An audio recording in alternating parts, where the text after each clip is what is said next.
আমাদের রাজ্যের শাসক দল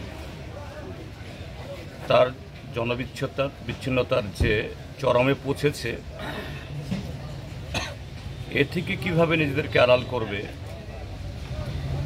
জনগণের সামনে তাদের অপশাসনের কারণে এরা মুখ দেখাতে পারছে না, দাঁড়াতে পারছে না। গ্রাম পাহাড় সর্বত্র যুবকদের সামনে, ছাত্রদের সামনে, কর্মচারী দাঁড়াতে পারছে না। এখন কাপুরুষের মতো যে জনগণের দৃষ্টিকে অন্যদিকে দাবিত করার জন্য রাতের অন্ধকারে পিশাচের মতো তাদের এই বর্বরতা শুরু করেছে। প্রথম এই সাম্প্রতিককালে, এর আগে তো হয়েছে গত 7 বছর ধরে, সাবরুমের সোনাইছড়িতে এরকমভাবেই যখন যে আমাদের পার্টি এবং বিভিন্ন গণসংগঠনের উদ্যোগে কাজ খাদ্যের দাবিতে মানুষ সোচ্চার হচ্ছে, রাতে অন্ধকারে সে পার্টি অফিস পুড়িয়ে দিল। তারপর গত 25 তারিখ যখন সারা ত্রিপুরাজ্যে 3 দফা দাবিতে মানুষ রাস্তায় নেমেছে, গণধর্নায় সংগঠিত করছে, এই সময়েতে ধর্মনগরে আমাদের পার্টির জেলা এবং মহকুমা অফিস এটা ভাঙচুর করেছে। প্রায় একই সময়েতে এই পশ্চিম ত্রিপুরাতে ডুকলি পার্টি অফিস, তার উপর হামলা চালিয়েছে। আর এখন এই গতকাল এরকমই মধ্যরাতে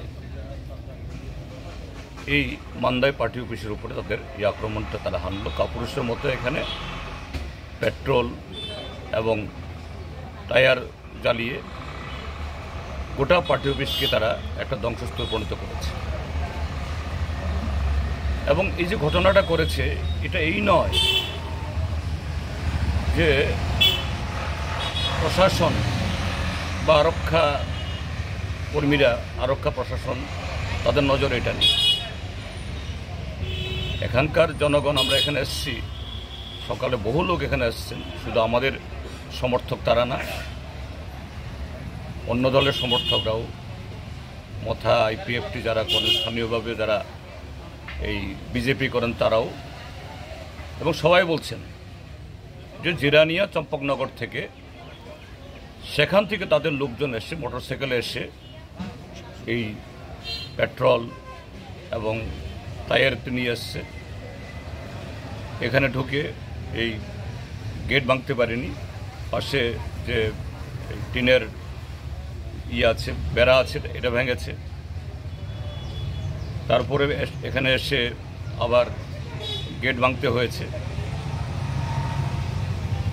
এই পার্টি অফিসের ঠিক সামনেই 50 মিটারের মধ্যে থানা, একটা ব্যাংক, পাশে একটা ব্যাংক, এখানে পুলিশের পাহারা আছে।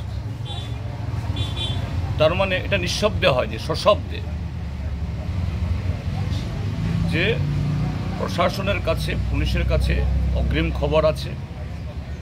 গতকাল যখন তারা আসলো, তারা টের পেয়েছে, কিন্তু এদেরকে আটকানোর কোনো ব্যবস্থা করেনি। যে আইনের শাসন যে কোথায় আজকে গিয়ে পৌঁছেছে ত্রিপুরাজ্যের মধ্যে, এটা জঙ্গলের শাসন, এটা প্রমাণিত। কিন্তু আমরা বলতে চাই, এইভাবে ত্রিপুরাজ্যের মানুষের বা গণতন্ত্রের কণ্ঠরোধ করা যাবে না। এতে তাদের দুর্বলতা এটা আরও বেআব্রু হলো। মানুষের সামনে দাঁড়ানোর, দিনের আলোতে এদের চেহারা দেখানোর যে তাদের হিম্মত নেই, এটা প্রমাণ করল। এবং এতে জনধিক্কার এবং জনবিচ্ছিন্নতা তাদের আরও বাড়বে। গণতান্ত্রিক পথেই সিপিআইএমের মোকাবেলা করবে। এবং যারা এসব করেছে, আমরা এফআইআর করলেও গত 7 বছর যেমন কোনো অপরাধী ধরা পড়ে না, এখানেও পড়বে, আমরা সেরকম আশা করি না।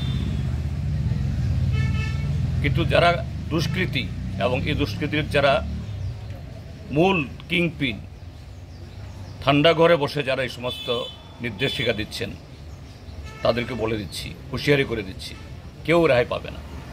প্রত্যেকে জবাবদিহি হতে হবে, এই শাস্তি তাদের পেতেই হবে।